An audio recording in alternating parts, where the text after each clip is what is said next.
నేను నారా లోకేష్ అనే నేను శాసనము ద్వారా నిర్మితమైన భారత రాజ్యాంగం పట్ల నిజమైన విశ్వాసం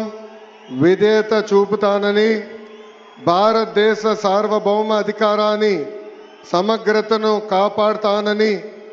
ఆంధ్రప్రదేశ్ రాష్ట్ర మంత్రిగా నా కర్తవ్యాలను శ్రద్ధతో అంతర్గత శుద్ధితో నిర్వహిస్తానని, భయం కానీ పక్షపాతం కానీ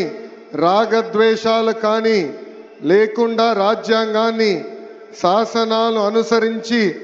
ప్రజలందరికీ న్యాయం చేకూరుస్తానని దైవ సాక్షిగా ప్రమాణం చేస్తున్నాను. నేను నారా లోకేష్ అనే నేను ఆంధ్రప్రదేశ్ రాష్ట్ర మంత్రిగా నా పరిశీలనకు వచ్చిన లేదా నాకు తెలియవచ్చిన ఏ విషయాన్ని నా కర్తవ్యాలను సక్రమంగా నిర్వహించేందుకు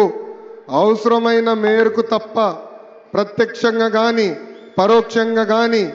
ఏ వ్యక్తికి లేదా వ్యక్తులకు తెలియజేయనని లేదా వెల్లడించనని దైవ సాక్షిగా ప్రమాణం చేస్తున్నాను.